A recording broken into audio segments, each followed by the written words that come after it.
Soy Roberto Pombo. Bienvenidos a Mis Preguntas, un programa de Prisa Media patrocinado por CAFAM, una caja llena de oportunidades para trabajadores, empresarios y emprendedores. CAFAM, una caja llena. ¿Estamos condenados a vivir polarizados? Colombia tiene una historia marcada por guerras, asesinatos de políticos, bipartidismo y caudillos políticos que dividen a sus seguidores. ¿De qué hablamos cuando hablamos de polarización? Para este capítulo hablamos con los candidatos presidenciales Paloma Valencia, Roy Barreras, David Luna y Sergio Fajardo, y con Jan Bassett, director del Grupo de Estudios de la Democracia de la Universidad del Rosario. También buscamos al candidato presidencial Iván Cepeda, pero declinó participar. Soy Roberto Pombo y este es el capítulo 182 de Mis Preguntas. Bienvenidos. Una de las mayores discusiones culinarias del país es sobre el plato nacional. Algunos dicen que sin duda es la lechona. Otros dicen que la bandeja paisa es la que más buscan los extranjeros cuando vienen al país. O incluso el ajiaco. Pero estos platos tienden a ser de una región específica. Hoy voy a meterme en esa discusión y sin tibiezas. El plato nacional es el sancocho. En la celebración de un bautizo, después de un partido, en un viaje al río, el 1 de enero para bajar el guayabo de la celebración del Año Nuevo, cada vez que un grupo de personas distintas se juntan alrededor de algo importante, el sancocho aparece para unirlos a todos. Cada región tiene su propia receta. El sancocho guayuno, tradicional de Ginebra, Valle del Cauca, tiene su diferencial en la gallina criolla como ingrediente principal. En la costa es conocido por ser trifásico. Lleva carne de res, cerdo y pollo. Pero su diferencial es lo que conocen como la vitualla, o los carbohidratos que lo alimentan, como la yuca y el ñame. Y el Pacífico tiene su sancocho de cerdo ahumado y con un ingrediente bastante particular, el pacó, una fruta típica de la región. Pero más allá de las variaciones regionales, todos comparten una misma lógica de preparación. Se meten en una olla ingredientes que por separado tienen sabores, texturas y tiempos de cocción completamente distintos. Cada ingrediente tiene su propio ritmo, su propio carácter. Y sin embargo, metidos juntos en agua caliente con paciencia y con el fuego dosificado, terminan produciendo algo que ninguno podría hacer solo, una sopa que sabe a todos y a ninguno en particular. Lo que hace posible ese resultado no es que los ingredientes sean iguales ni que pierdan su sabor propio. Lo que lo hace posible es que hay un tiempo de cocción respetado y que cada ingrediente cede algo, un poco de su dureza, un poco de su forma, sin desaparecer del todo.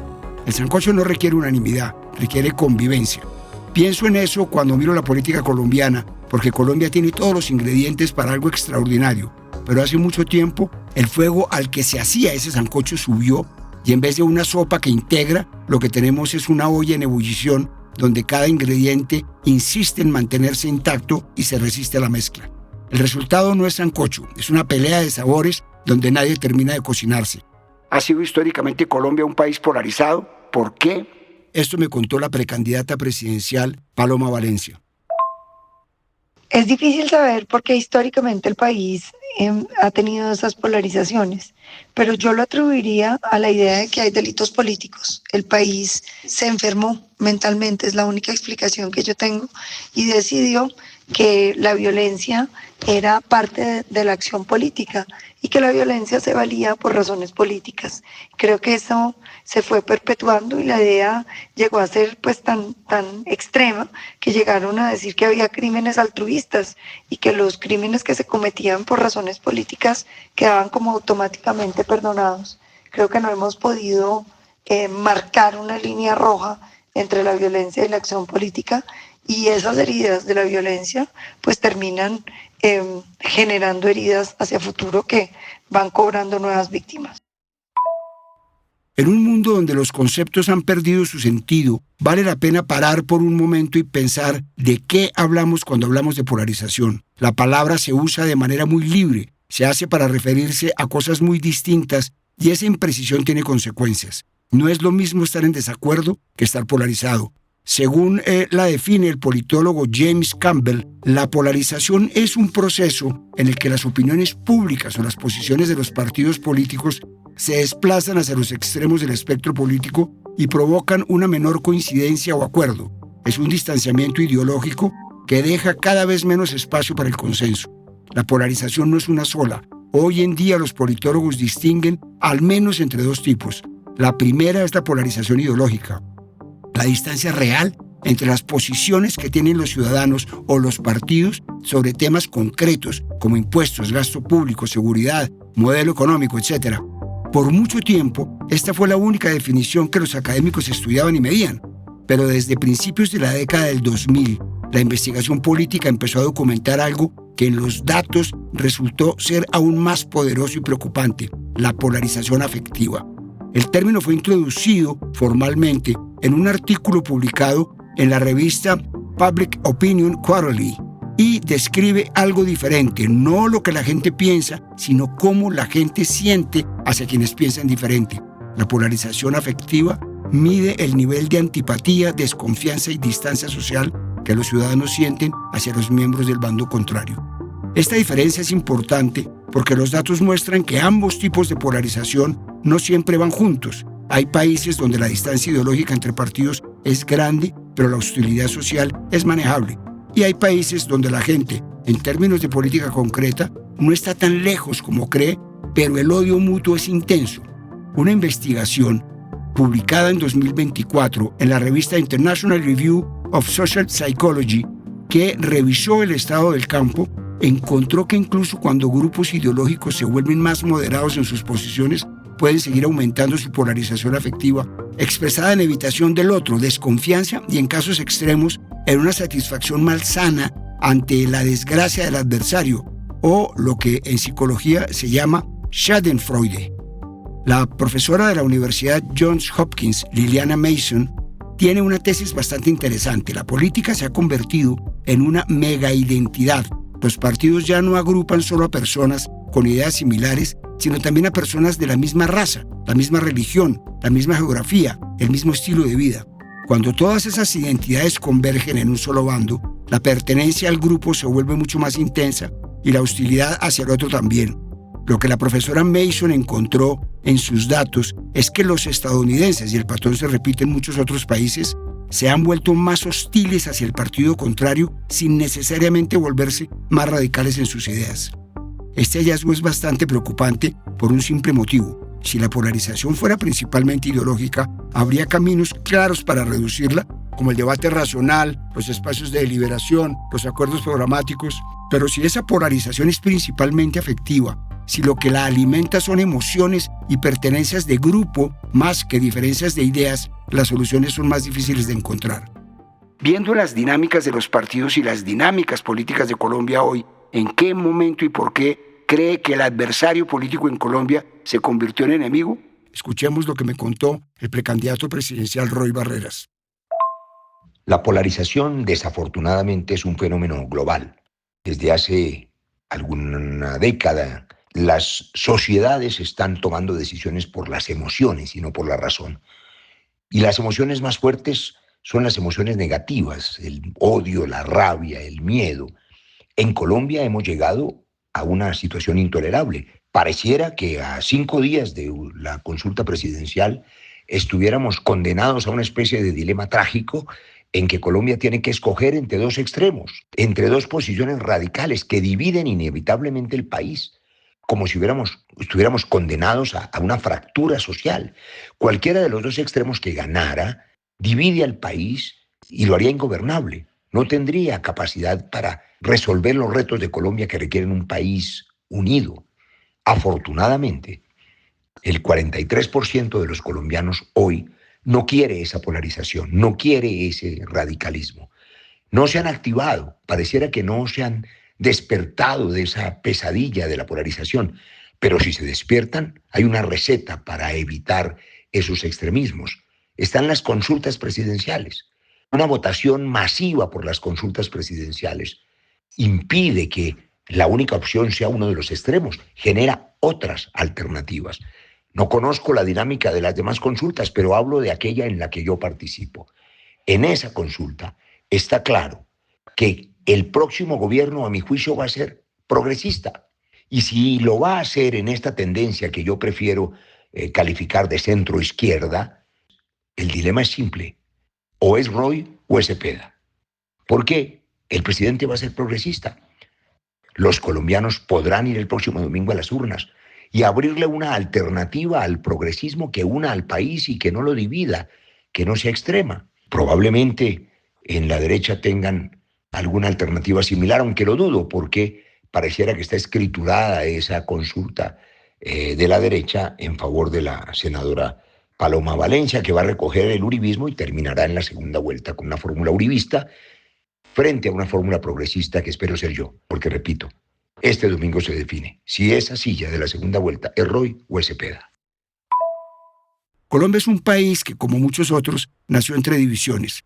Desde los primeros años de la República, las élites políticas del siglo XIX se fragmentaron en dos proyectos irreconciliables: los centralistas, que creían que el poder debía concentrarse en Bogotá y que Colombia debía ser una nación unitaria, y los federalistas, que querían darle autonomía a las regiones. De esa tensión original nacieron el Partido Liberal y el Partido Conservador, fundados ambos en 1848 y 1849 respectivamente. Dos partidos que durante más de un siglo definieron quién era alguien, a qué iglesia iba, con quién se casaba y en algunos casos incluso si vivía o moría.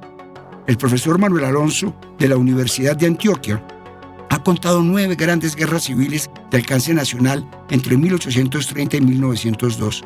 La guerra de 1830, la guerra de los Supremos, entre 1839 y 1841, las guerras de 1851, 54, 59, 76 y 77, 84 y 85, 1895 y la guerra de los 1000 días. Un país convulsionado casi permanentemente. Pero a pesar de que el siglo XIX estuvo lleno de guerras políticas, lo peor estaba por venir. El 9 de abril de 1948, Jorge Eliezer Gaitán, líder del Partido Liberal y el político más popular de Colombia, fue asesinado a balazos frente a un restaurante en el centro de Bogotá. Lo que vino fue el Bogotazo, una explosión de décadas de odio acumulado entre liberales y conservadores, y luego la violencia. Policía Liberal del Tolima, Policía Liberal del Tolima, por motivo de la irreparable desaparición del más ilustre hombre de Colombia, doctor Jorge Eliezer Gaitán, 1000 meses debe desencadenarse una revolución sin par en la historia del país.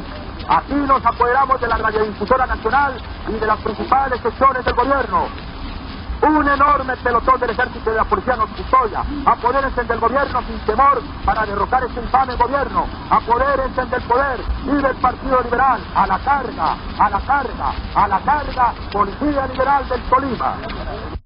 Según la Comisión de la Verdad, el periodo de la violencia, con mayúscula, tuvo 2 olas, de 1946 a 1953, durante el gobierno y la dictadura conservadora, y de 1953 a 1957, durante la dictadura militar del general Gustavo Rojas Pinilla. En ambas hubo episodios de crueldad como masacres, descuartizamientos y quema de pueblos. La comisión señala con claridad que los dos grandes partidos, liberal y conservador, contribuyeron a fomentar un clima emocional en el que floreció una cultura política intolerante que veía al adversario político como un enemigo con el que no se podía transigir. Luego, ya sabemos todo lo que vino para la historia política del país. Una guerra entre guerrilla, paramilitares, el Estado, en la que la población civil quedó en la mitad y líderes políticos y sociales fueron asesinados por su forma de pensar y por sus posiciones políticas. Pero saltemos en el tiempo hasta el presente. En medio de la disputa política en el país, es normal escuchar frases como que los líderes sociales son guerrilleros, que los empresarios son esclavistas o que la izquierda hay que aniquilarla. Eso dando por descontado el ya conocido problema de la violencia que le ha quitado la vida a cientos de miles solo por su posición política. Entonces, ¿qué tan polarizados estamos en Colombia? La plataforma Valientes Dialogar, con el apoyo de la Fundación Ford y el Centro Nacional de Consultoría, hizo una encuesta que medía este fenómeno en el país y sus consecuencias, que dejó varias conclusiones bastante tristes. El 84% de los encuestados cree que los políticos son los responsables de avivar la división con sus discursos agresivos, y el 85% dice que las diferencias irreconciliables entre gobernantes son la principal causa de la polarización. El 77% de los colombianos se identifica con uno de los dos polos de la confrontación política, promotores o detractores del gobierno, mientras solo el 22% se declara neutral. El 84% considera que el discurso político divide más de lo que une. El 86% cree que la polarización le ha quitado esperanza sobre el futuro del país. Y el 42% dice que la polarización ha afectado sus relaciones familiares. Busqué al candidato presidencial Sergio Fajardo y le pregunté: si la mayoría de los ciudadanos cree que los políticos alimentan la polarización, ¿Eso refleja un problema de liderazgo político o un problema más profundo en la sociedad colombiana? Hay momentos en que las sociedades llegan a un punto donde la confrontación es tal que se le dice polarización. En general en la política hay confrontación, divisiones, etc. La mejor forma para definir polarización es cuando se divide el mundo en dos: conmigo o en contra mía, amigo o enemigo. En ese contexto, cuando al diferente lo convierto en enemigo, estamos en el lenguaje de la guerra. Y el lenguaje de la guerra tiene el todo vale, y hay que agredir, maltratar, insultar, dañar, todo ese tipo de cosas que pasan en las confrontaciones. Y ese lenguaje va creciendo y se va alimentando entonces de las llamadas emociones, pero emociones tristes: rabia, resentimiento, odio, deseos de venganza. Esa es la polarización. En Colombia hoy estamos en una etapa muy alta de polarización y desde mi perspectiva los extremos hoy representados en el señor de la Espriella y el señor Cepeda nos llevan a una confrontación social gigantesca no imaginada. En ese contexto, la discusión y lo que yo represento en esa conversación es una política muy diferente. En la polarización, en esos extremos, como describo, es escoja trinchera. Estamos en una guerra, entre comillas, dicho en esos términos. Y lo que yo digo, lo que tenemos que hacer es tender puentes. En lugar de construir trincheras para enfrentarnos unos contra otros, tender puentes que nos permitan encontrar soluciones y avanzar. Esa es mi mirada. No es que en Colombia estemos obligados a la polarización. Yo no creo que sea un problema particular de la población colombiana, está en muchas partes del mundo. Y el liderazgo político, pues unos representan eso, les conviene la polarización. Yo por eso, por ejemplo, digo que el presidente tiene dos candidatos, de la Espriella y Cepeda. El que más le conviene a Cepeda es de la Espriella, porque precisamente lo pone en un terreno donde el presidente Petro es un maestro. Eso es lo que yo pienso, eso es lo que yo siento, y el reto político es adelante con Fajardo, tender puentes, en contraposición escoger trinchera. En Colombia parece que vivimos en un binarismo constante. Desde las guerras que vivimos en el siglo XIX, el bipartidismo, el uribismo y el antiuribismo, el sí y el no en el referendo por la paz, y ahora el petrismo y el antipetrismo. Parecemos incapaces de salir de una forma de pensamiento que no admite puntos medios. De acuerdo con el barómetro de confianza hecho por la firma de comunicaciones Edelman, la polarización y la desconfianza de los colombianos están conectadas con un sentimiento extendido de agravio social, o sea, la percepción de que el sistema favorece a unos pocos y deja atrás a la mayoría. El índice general de desconfianza del país es intermedio, pero con grandes diferencias sociales. Los sectores de ingresos bajos muestran niveles de confianza mucho menores que los sectores altos, lo que muestra que hay una brecha social importante. Uno de los hallazgos más importantes del estudio de Edelman es que el 67% de los colombianos siente un nivel moderado o alto de agravio, es decir, cree que el gobierno y las empresas dificultan su vida cotidiana y responden a intereses particulares, mientras que las personas más ricas se benefician injustamente del sistema. Este sentimiento de injusticia aparece como una de las bases del malestar social y político en el país, pero quizás una de las conclusiones más interesantes del informe es que el problema principal en Colombia no es solo la polarización política en sí misma, sino una crisis más amplia de confianza y expectativas frustradas. La división política aparece como una consecuencia de ese descontento. Cuando las personas sienten que las instituciones no funcionan o que el sistema es injusto, aumenta la desconfianza hacia quienes piensan distinto y se fortalecen las posiciones políticas más confrontadas. Y aunque el fenómeno, como ya vimos, no es nuevo en el país, sí ha ido en aumento, o por lo menos eso concluyen los datos del BIDEM, el proyecto de la Universidad de Gotemburgo. Con la Constitución de 1991, el país parecía haber llegado a unos niveles de acuerdo necesarios para vivir en armonía, pero desde entonces las cifras de polarización solo han ido en aumento. En una escala en la que 0 es una relación amistosa entre adversarios políticos y 4 es una relación abiertamente hostil, en 2024 el país se ubicó en 3,65. ¿Cómo llegamos a ese punto? Varios estudios muestran que la polarización política no aparece de repente ni surge únicamente por diferencias ideológicas. Se construye poquito a poco a partir de varios factores que interactúan, como identidades políticas fuertes, desconfianza social, desigualdad, discursos políticos y cambios en la forma en que las personas reciben información. Una de las formas en que la polarización ha subido tanto tiene que ver con lo que mencionaba al principio, con la polarización afectiva, o sea, cuando relacionamos a las personas con su identidad política.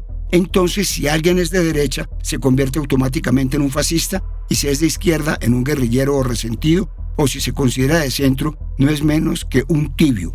Según el libro Democracias Divididas, editado por la Universidad de Stanford, una sociedad entra en niveles altos de polarización cuando los ciudadanos empiezan a evaluar a las personas no por sus argumentos, sino por su identidad política. Otro factor importante es la desconfianza social. Según un estudio publicado por la revista académica Electoral Studies, existe una relación directa entre la caída de la confianza y el aumento de la polarización política. Y como ya vimos, en Colombia la confianza es un bien escaso por estos tiempos y eso explicaría muy bien la polarización. Y a todo esto hay que agregarle otro aspecto que profundiza este fenómeno en el país y es la desigualdad. Según el libro académico Polarization in Latin America, publicado por Cambridge University Press, los niveles altos de polarización suelen aparecer cuando los conflictos sociales se transforman en conflictos políticos entre proyectos opuestos de país. ¿Qué tiene que hacer quien resulte elegido presidente para disminuir la polarización del país? Le trasladé la inquietud al precandidato presidencial David Luna, artífice de buena parte de la unión entre aspirantes de diferentes orillas. Si de verdad quiere disminuir la polarización, el próximo presidente tiene que empezar por dejar de dividir al país. Y yo me comprometo con eso. Colombia no necesita un jefe de campaña en la Casa de Nariño. Necesita un jefe de Estado que gobierne para todos, incluso, y ojo con esto, para quienes no votaron por él. Primero, respeto absoluto por las instituciones y por quienes piensan diferente. Cuando desde el poder se ataca a las Cortes, al Congreso o a los órganos electorales, por supuesto que se siembra desconfianza y rabia. El ejemplo siempre tiene que venir desde arriba. Segundo, proteger a la oposición. La oposición es fundamental para que haya frenos y contrapesos. Y yo me comprometo no solamente a protegerla físicamente, sino adicionalmente a oírla, porque desde el disenso se puede construir consenso. Tercero, construir acuerdos sobre lo fundamental. Seguridad, empleo, salud, educación, no pueden ser trincheras ideológicas. Y esto no es con carreta, yo ya lo hice. Estando en el Senado, construí con la bancada de gobierno y con su ministra un acuerdo para salvar la Ley General de Educación. Y por último, oír, escuchar. La gente no está polarizada, está preocupada por la realidad diaria. Si el presidente gobierna con respeto, firmeza y resultados, la polarización empieza a bajar.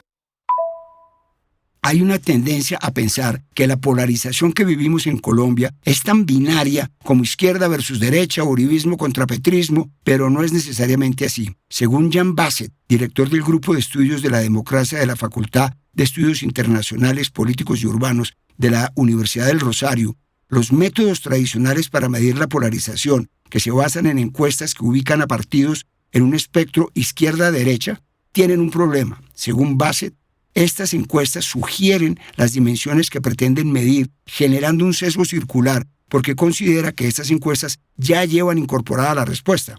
En cambio, el profesor Bassett propone leer la polarización directamente en los resultados electorales municipio por municipio. En un análisis de las elecciones de 2018, que en una segunda vuelta enfrentaban a Iván Duque y a Gustavo Petro, encontró que Colombia no está dividida en un solo eje, sino en dos fracturas superpuestas. La primera, y más poderosa, es la división centro-periferia. Los municipios del interior del país, rurales y con fuerte presencia histórica del Estado, votaron masivamente por Duque y el uribismo. Las costas y el sur, donde el conflicto armado nunca se resolvió del todo y el Estado llegó tarde o mal, votaron diferente, por los partidos tradicionales o por Petro. Bassett argumenta que esta fractura no es ideológica en el sentido clásico, sino que refleja décadas de conflicto armado y desigualdad territorial. Y la segunda fractura que encontró Bassett es la división tradicionalismo-progresismo, que sí se parece más al eje izquierda-derecha clásico. Las grandes ciudades tendieron al progresismo, votaron por candidatos como Fajardo o partidos como El Verde. Los municipios pequeños y rurales fueron casi impermeables a esas opciones.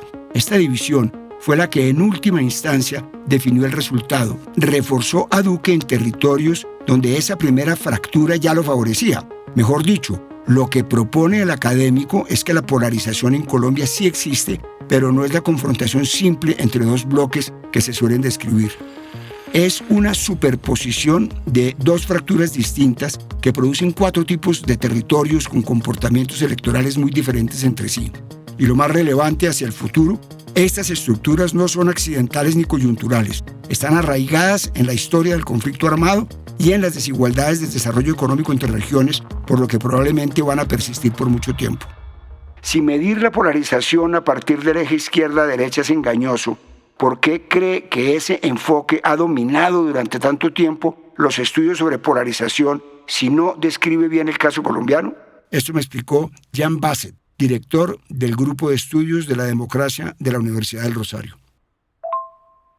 Sí, la polarización, su definición es precisamente un proceso a través del cual la población se separa en dos grupos antagónicos definidos en función de su autoubicación sobre el eje derecha-izquierda. Es una definición que ha sido pensada por un politólogo famoso, Giovanni Sartori, al final del siglo pasado, y entonces no se ha pensado particularmente para Colombia, sino de una forma general y más bien para Europa. En Estados Unidos ha sido adaptado cambiando izquierda y derecha por demócratas y republicanos, básicamente. Y claro que plantea el problema de si esta noción de polarización puede viajar tan fácilmente en países en que las nociones de izquierda y derecha de pronto no están tan en la cultura política local. Y eso es una interrogante en cuanto a Colombia, ¿no? En que no son totalmente ajenas las nociones de derecha e izquierda a la cultura colombiana, pero tampoco tan bien implantadas. Entonces, pues eso plantea preguntas, pero pues justamente también el hecho de que haya dudas sobre la pertinencia de estas categorías nos dice de cierto modo que esta idea de polarización de pronto tampoco se adapta muy bien a la realidad política colombiana. Acabar con la polarización no consiste en pensar lo mismo. El disenso es apenas necesario para que en una democracia los ciudadanos podamos decidir entre un universo de formas de pensar y hacer política.